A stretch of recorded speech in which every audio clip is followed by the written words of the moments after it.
프랑스 대혁명 막스 갈로 4부 22장 1790년 7월 14일 저녁 왕가가 돌아온 생클루 성에서 루이는 생각해 보았다.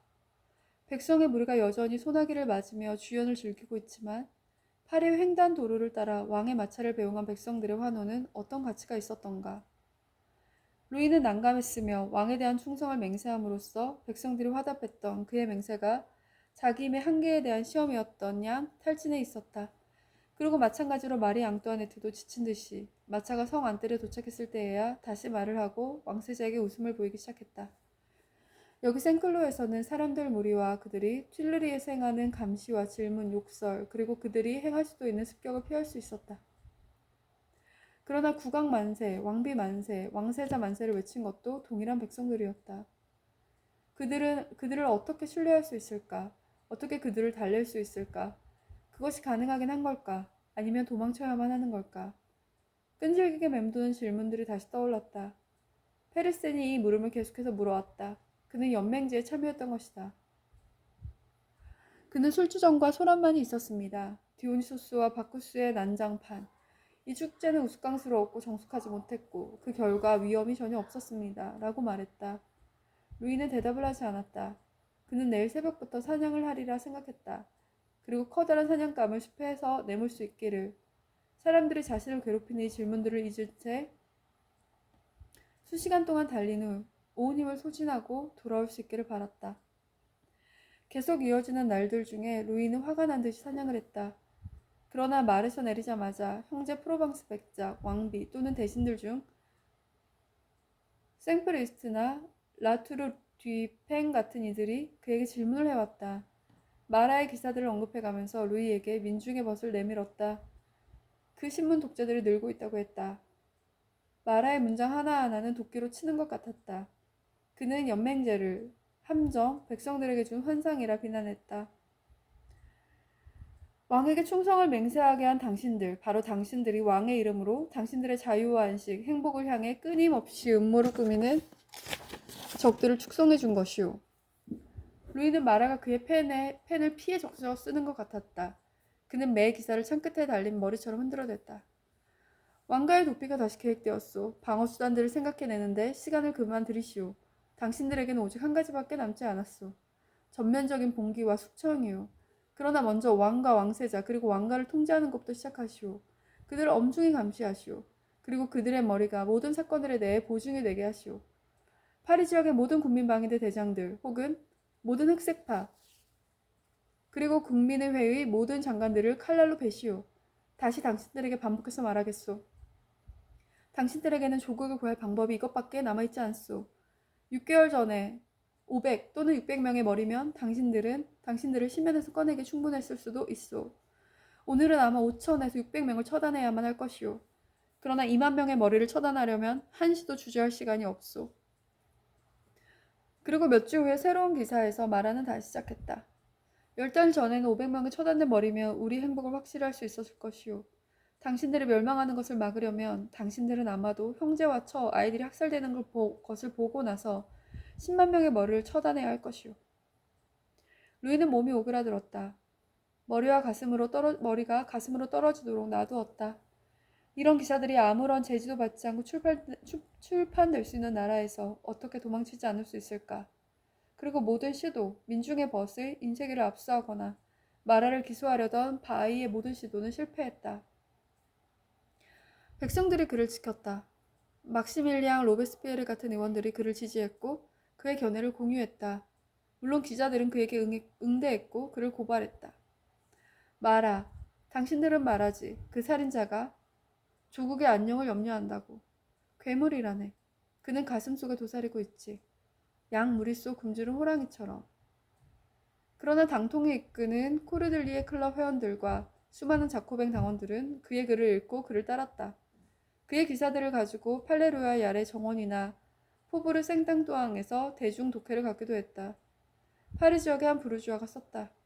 마라 씨의 이름으로 매일같이 백성들 사이를 돌아다니면서 양식 있는 사람들에게 분노를 일으키고 평화를 원하는 시민들의 영혼에는 공포를 가져오는 피해 신문면들이 무리들에게 끊임없이 광란의 흥분 상태를 부추겼다. 특히 포브르 지역들은 자칭 민중의 벗이 단순하고 순박한 사람들에게 불어넣은 이 정신의 현기증에 가장 격렬하게 사로잡혔다. 루이는 1789년 10월 6일 베르사유에서 왕비의 방에 쳐들어왔던 남녀 백성들의 얼굴을 기억하고 있었다. 샤틀레에서 그들에 대한 재판이 열렸다. 그러나 어떻게 감히 그들에게 형을 선고할 수 있겠는가? 마찬가지로 계엄령도 표결되었다. 그러나 폭동이 발발한 도시들에서 어떤 지방 정부도 감히 그것을 공포하지 못했다. 파리에서 군중이 카스트리 공작의 집에 침입하여 노략질을 했는데 공작의 아들이 정식 결투에서 자코뱅당 의원 샤를 라메트에게 부상을 입혔다. 한 목격자가 증언했다. 모든 것이 부러지고 부서졌다. 이 카스트리 나리는 가구의 유리창들을 손해보게 될 것이었다. 이 무리에게 무슨 재판을 할 수 있겠는가? 같은 사람들이 몽모랑시 나리댁으로 가서 문 위에 있는 가문의 문장을 떼어내고 대로로 빠져나와 백성과 행인의 길을 좁게 만들고 있는 도랑을 메우도록 강요했다. 이 승리의 백성은 가차없이 전쟁을 하고 있다. 전쟁. 이 단어.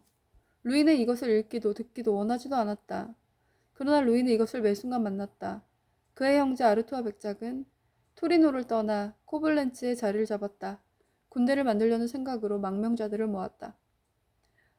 아르데슈에서 무장한 사람들 2만 명이 왕을 위해, 왕조의 성스러운 원칙을 위해, 헌법 폐지를 위해 싸우기로 결심하고 잘레 진영에 모였다. 리옹에서는 왕정주의자들이 조직을 이루었고 아르투아 백작의 대리인들이 부르고뉴에서 프로방스까지 전 지역을 봉기시킬 계획이었다.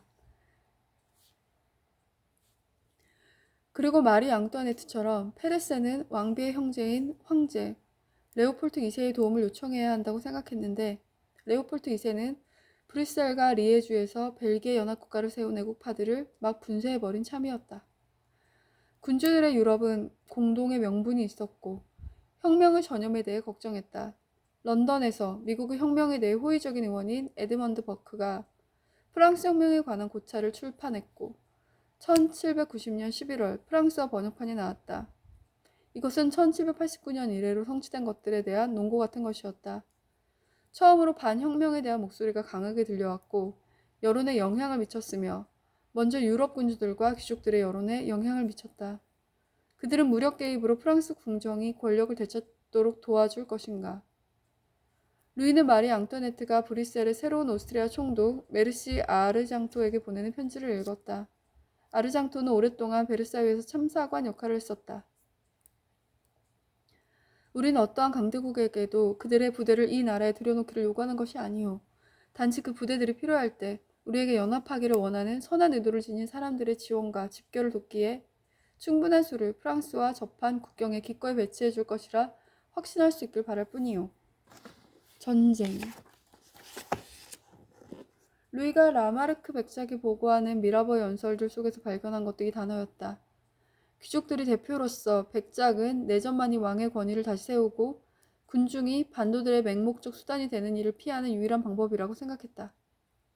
그리고 라마르크가 왕에게는 추종자들을 끌어모을 돈이 전혀 없음을 상기시키자 미라보가 대답했다. 내전은 언제나 돈 없이 이루어지며 더구나 현재와 같은 상황에서 내전은 길지 않을 것입니다. 모든 프랑스인은 자리와 돈을 원합니다. 그들에게 이것을 약속하면 사방에서 지배적 위치에 있는 왕의 당을 곧 보게 될 것입니다. 루이가 일어서자 뒤뚱거리며 걸었다. 루이가 일어서서 뒤뚱거리며 걸었다. 아침에 말을 탈 때조차 또 사슴을 뒤쫓을 때도 루이는 근심스러운 생각에 잠겨 있었다. 루이는 혁명이 진정되기는커녕 더 깊어지며 가장 어두운 날들이 올 것이라고 매일매일 점점 더 확신하게 되었다. 그리고 증오가 사방으로 퍼졌다. 누구도 피해가지 못하는 사회적 패스트처럼. 왕당주의자는 자코뱅 당원들을 증오했다. 자코뱅들은 호랑이와 백곰의 성정을 지녔다. 그들은 과묵하고 목은 끔찍하며 털은 빳빳하다. 그들은 즐거움을 위해 목을 베며 인간의 살을 열렬히 좋아하고 민주주의자들을 제외하고는 자기들 종족에 속하지 않는 모든 것들과의 영원한 전쟁 상태에서 살고 있다. 라고 기자 슐로가 썼다. 슐로는 로베스피에르, 당통, 브리소, 마라, 라클로 등의 이름을 인용했다. 까미유 데뮌렌과 파브르 데글랑틴은 덜 육식동물적이었고 더 민주적이었다. 애국파들은 성직자의 민사기본권에 관한 법률을 표결하게 하고 사제들의 선서와 수도원 폐쇄를 요구한 후에 성직자 나부랭이들을 조롱하고 내쫓았다. 중앙시장의 여자들은 자기들의 서원에 충실하기를 고집하는 수녀들을 채찍으로 때렸다. 한 판화에 옷이 벗겨진 수녀의 모습이 그려진 것을 볼 수 있는데 거기에는 설명이 붙어 있었다. 정확히 계산하면 채찍 맞은 볼기 621개와 합 310개 반의 학문이 있지만 교회 수장과 관리인 미라미는 볼기는 하나밖에 없다. 그리고 혁명주의자들은 바크거리와 생페르 거리 사이 제방에 위치한 선서 거부 사제들이 미사 집전을 허가받은 교회의 문에 곤장을 매달고 독실한 귀족주의 신자들에게 고함 4월 17일 일요일 설사약 무료 배포라고 경고했다. 경찰도 그들이 몇몇 여자들에게 채찍질하는 것을 막을 수 없었다. 팔레루야 아래서 사람들은 인권선언을 그리고 특히 성직자의 민사기본권을 비난했던 교황 비오 6세의 초상을 불태웠다. 선서를 한 신부들 즉 선서사제의 수는 줄어들고 그들 역시 선서 거부사제가 되었다. 두 교회 사이의 전쟁, 그 둘 중 한 교회를 따르는 신자들 사이의 증오, 이것들이 시민 충돌의 주요 원인 중 하나가 되었다. 루이는 이를 예견했고 확인했다. 루이의 충성스러운 카톨릭 신도로서 사제들의 선서에 대한 법령을 승인하고 받아들인 것에 대해 심적 고통을 받았다. 나는 이와 같은 상황에서 프랑스 왕으로 머물러 있기보다는 메스의 왕이 되면 더 좋겠소. 그러나 이 같은 일은 이제 곧 끝날 것이오. 라고 말했다. 루이에게는 그도 왕국도 이제는 이 무질서와 폭력 그리고 수세기에 걸쳐 쌓아 올린 모든 것, 심지어 하느님의 교회에 대한 부정을 견딜 수 없을 것처럼 보였기 때문이었다. 그리고 사람들이 부정하는 것은 단순히 특권만이 아니었다. 재산도 부정하고 있었다. 나는 왕들을 좋아하지 않소. 그러나 부자들은 더 좋아하지 않소. 신 없는 저자 인간의 저자 실뱅 마시엘랄이 썼다. 당신들은 귀족 계급의 폐지를 선언하지만 가난한 이들과 부자들, 주인과 시종의 각 상태를 유지하고 있어. 당신들은 귀족들에게 가문의 문장을 금지하고 시종들을 가문 복식의 의미에서 해방하고 있지만 이러한 부분은 그저 신용일 뿐이요. 당신들은 현실에 전혀 손을 대고 있지 않소.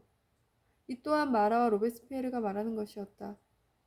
로베스피에르의 의견에 귀를 기울이는 이들이 자코벤 클럽에 점점 더 많아졌다. 25살 젊은이 생지스트는 피카르디에서 그에게 편지를 썼다. 전횡과 음모의 거센 물줄기에 대항하여 흔들리는 조국을 지탱하는 당신. 나는 신과 같이 오로지 경이로움을 통해서만 당신을 알게 됩니다. 당신은 위대한 사람입니다. 당신은 결코 한 지방의 의원만이 아닙니다. 당신은 인류와 공화국의 대표자입니다. 루이는 받아들일 수밖에 없는 것으로 인해 확신의 깊은 바탕에 상처를 입었다. 그는 다시 생각했다. 어떤 힘들에 의지해야 하는가. 사람들은 그의 주변에서 음모를 꾸미고 있었다. 루이도 그것을 알았다. 오를레앙의 필리프 공작은 잠시 런던의 망명에 있었지만 막 파리에 돌아왔다. 부르본가의 잠재적 계승자로 등장할 목적이 아니라면 어떤 목적이었겠는가. 루이의 형제들 아르투아 백작과 프로방스 백작에겐 각기 목적이 있었다. 라파에트는 그의 선언에도 확실한 동맹자가 될 수 없었다. 군대는 귀족 장교들에 대한 병사들의 반란으로 만신창이였다. 국민방위대들은 애국파였고 폭도들의 생각에 공감했기에 치안을 확립하기를 꺼려했다. 낭시에서는 샤또위와 연대의 스위스 용병들조차도 그들의 지휘관에게 반항하여 일어났다. 질서를 재건하기 위해 1790년 8월 말에 메스에서 온 이는 라파에트의 사촌, 부의 후작이었다. 국민방위대와 자코뱅 당원들의 지원을 받는 스위스인들에게서 낭시를 수복하는 일은 거의 400명의 사망자를 냈다. 부에는 엄벌을 처벌했다. 노역형을 선고받은 자가 41, 교수형이나 차형이 33이었다. 국민회가 먼저 축하해 주었다. 라파에트는 병사들의 불복종에 대한 법령을 표결하도록 했고 연대 내에 정치클럽을 금지했다. 그러나 팔레루야의 아래 격앙파들과 신문들, 국민의회 방청석에 있는 백성들의 압력으로 이 조치들은 취소되거나 전혀 적용되지 않았다. 왕국을 떠나야만 하는가, 그리고 왕국을 수복해야 하는가. 루이는 미라보에게도 더는 기댈 수 없었다. 1791년 4월 2일 사망한 그를 파리 시민 30만 명이 생트 주누비에브 교회까지 배웅했다. 이 교회는 팡테옹이 되었고 거기에 볼테르의 요구를 안치하기로 정했다. 파렴치를 분쇄하기 원했던 볼테르. 그러나 루이가 결코 아련 기회를 주지 않았던 그 볼테르였다. 이제 루이는 교황의 비난을 받는 볼테르의 소원을 실현하는 법령들을 승인했다. 루이는 자기 자신의 포기를 더는 받아들일 수 없었다. 마리 앙뚜아네트가 바라듯이 이제 도망치는 일이 남아있었다. 그러나 루이는 아이들과 함께 그녀를 위험에 빠뜨릴 것이라 자책했다. 그러나 튠레리를 왕족이 다시 정착한 이곳을 떠나는 일은 쉽지 않을 것이다. 루이는 마라와 몇몇 다른 이들이 그의 의도를 꿰뚫고 있다고 확신했다. 마라는 백성에게 경각심을 촉구했다. 시민들이여 도끼와 창으로 무장을 갖추시오. 또 사흘간 불을 환히 밝히고 툴루리궁 주변과 마국간을 삼엄하게 경비하시오. 파리를 나가려는 모든 마차를 멈추게 하시오. 파리 지역 군대의 모든 고위 장교들, 분위기가 수상한 모든 사람들, 모든 병사들의 복장을 뒤지시오. 그리고 만약 흰색 목표를 발견한다면 즉시 그들을 찔러 죽이시오. 루이는 1791년 초반 몇 달 동안 긴장이 또다시 극단으로 치닫는 것을 느꼈다. 마치 1789년 7월 14일과 10월 5일 그리고 6일의 전야처럼. 그러나 이제부터 사람들은 왕실 가족들을 죽이는 것에 대해 말했다. 루이는 루이 15세의 딸이자 자기 고모들인 마담 아델라이드와 마담 빅토르의 망명 결정을 이해했고 인정했다. 그들에게 통행권이 합법적으로 발급되었다. 그러나 국민방위대가 그들을 솔리웨에서 그 다음 아르네에서 체포했다. 백성들이 그들의 마차 주변으로 몰려들었다. 디종의 자코뱅당 의장이 개입하고 나서야 그들의 마차는 여행을 계속하도록 허락을 받을 수 있었다. 그러나 그 소식이 파리에 알려져 폭동을 유발했다. 군중은 빙승주르를 파괴하기를 원했는데 사람들은 그것이 새로운 바스티유로 사용될 계획이라고 했다. 라파에트는 폭도들을 해산시켰고 뒤이어 틸레리에서 왕을 지키기 위해 칼과 검을 들고 모여있던 귀족들을 체포하게 했다. 국민방위대는 이 단검의 기사들을 무장해제했으며 그들은 왕의 탈출을 도우려 했다는 혐의를 받았다. 야유에대고 비웃고 때리고 엉덩이나 얼굴을 쳐대면서 큰 소리로 웃는 급여를 받거나 자원한 국민방위대들. 왕족의 거처를 나와 그들 사이를 지나면서 누구도 감히 응수하거나 대답하지 못하는 나리들의 모습을 봐야만 했다. 한 목격자가 이야기했다. 루이는 또다시 수치심을 느꼈다. 그는 자기를 위해 죽을 준비가 되어 있는 이들의 명예를 지켜주지 못했다. 미라보를 간호하던 탈레랑 주교가 들은 미라보의 마지막 말이 루이를 떠나지 않았다. 내가 왕조의 마지막 조각들을 가지고 갑니다. 루이는 자기 왕조의 파기자가 되고 싶지 않았다.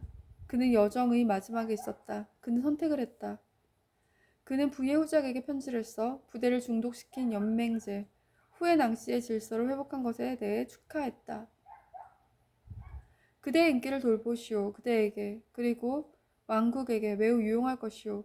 짐은 그것이 안녕의 버팀목이며 어느 날 질서를 회복하는 데 쓰이게 될 것이라 생각하오.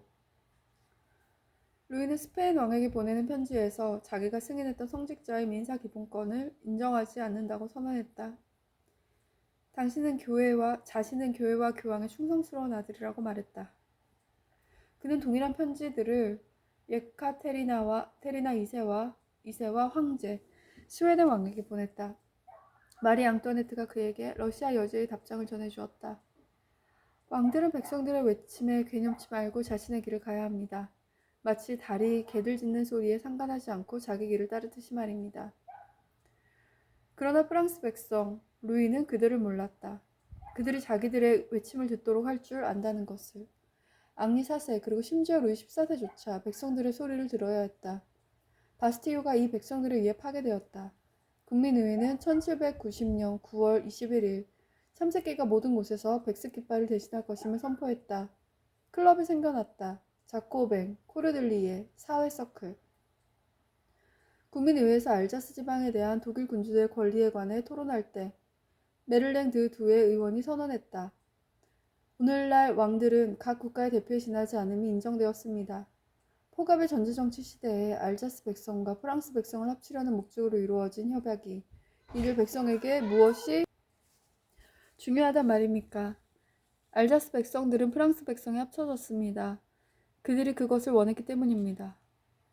그리고 코르시카 의원 살리세티의 발언을 통해 코르시카는 1789년 11월 30일부터 프랑스의 일부가 되기를 선택했다. 그리고 브나스크 백장령 주민들과 교황의 백성이던 아비뇽 사람들도 동일한 소망을 표현했다. 동시에 국민의회는 법령을 통해 프랑스 국가는 정복을 위한 어떠한 전쟁 시도도 포기할 것을 확정했으며 프랑스는 어떤 백성의 자유에 대해서도 폭력적 수단을 사용하지 않을 것을 선언했다. 그러나 만약 왕이 국가의 대표일 뿐이라면 군주의 성스러운 권력은 무엇이 되는가? 하나님께서 그에게 위임한 축성식에 보여준 책임은 무엇이 되는가? 그리고 나의 자유는 어디에 있는가? 루이는 생각했다. 그리고 나의 신앙은 무엇이 되는가? 1791년 4월 17일 종려주일, 루이는 자기 예배당에서 선서거부사제가 집전하는 미사에 참석하기로 결심했다. 그러자 곧 국민방위대 한 명이 자코벤 클럽의 일을 알렸고 분노한 자코벤 클럽은 국가의 대표들에게 그가 지키기로 맹세한 헌법에 대해 제1공인, 법의 제1시민이 얼마나 불복종하며 얼마나 불복종과 반영을 정당하는지 고발했다. 그 다음 날인 4월 18일 루이는 생클루 성에 가기로 결심했다. 루이 15세 광장에 모여든 사람들은 성으로 가는 길목에까지 뻗어 있었다. 왕과 왕의 가족이 마차를 타고 틸레리 공원을 빠져나갈 때 사람들이 소리를 지르며 말고삐를 잡았다. 국민방위대는 왕의 횡차를 놔두라는 바이이와 라파에트의 명령에 복종하기를 거부했다. 우리는 그가 떠나는 것을 바라지 않습니다. 맹세코 그는 떠나지 않을 것이요. 사람들은 루이 16세가 탈출을 준비한다고 비난했다. 국가에서 자유를 주고 나니 나 자신이 자유롭지 않다는 사실에 그는 놀랐다. 1시간 반이 넘도록 그는 마차 안에 머물러 있었다. 그리고 마차에서 내렸다. 내가 나가기를 원하지 않는단 말인가? 그러니 내가 나가는 것이 불가능한가? 그렇다면 남아있겠다. 그 다음날 루이는 이 무력 행사에 대해 항의하려 국민의회에 출석했다. 그는 성직자의 기본법도 그 일부를 이룬다 라고 그 자신이 말한 헌법에 다시 한번 선서했다. 각국 대사들에게는 그들이 대리하는 주권 군주들에게 왕이 자유롭다고 선언하는 임무를 부여했다. 그러나 루이는 그 법안에 대한 반대와 자신이 겪고 있는 제약을 분명히 하는 편지를 은밀히 보냈다. 거짓말일까? 루이는 가족들과 직위와 왕국의 이중성을 보여했다. 그의 원칙에 명령하는 대로 행동하는 것이 군주로서 그의 의무였다. 그러나 이제 튠레리의 감옥을 떠나기로 결심이 섰다. 그는 부의 후작의 아들을 접견했다. 그리고 페르세는 후작과 함께 몽메디 쪽 탈출을 위한 재반 요건들을 준비했다. 루이는 국가의 역심을 품은 위선적인 군주. 여러분, 파리 주민들이여, 혹시 그에게 당신들의 벽을 벗어나도록 허락하는 정신나간 짓을 한다면 당신들은 당신의 형제 300만 명의 사형 집행인이 될 것이오. 라고 고백하던 마라의 말이 걱정되었다. 그러나 일은 이미 벌어졌다. 1791년 6월 18일 루이 16세는 바이이에게 그의 납치에 대한 소문을 퍼뜨리는 악의에 찬 사람들을 비난했다. 6월 19일 마리아 앙뚜아네트는 브뤼셀에 있는 오스트리아의 총독 메르시 아르장토에게 우편 하나를 배달시켰다. 모든 것이 결정되었소. 우리는 20일 월요일 자정에 출발할 것이오. 더는 아무것도 이 계획을 방해할 수 없소. 우리는 이를 위해 우리를 도운 모든 이들을 밝힐 것이오. 그러나 우리는 황제로부터 답신을 받지 못한 것에 대해 화가 나 있소. 프랑스 대혁명 막스 갈로 4부 22장을 읽었습니다.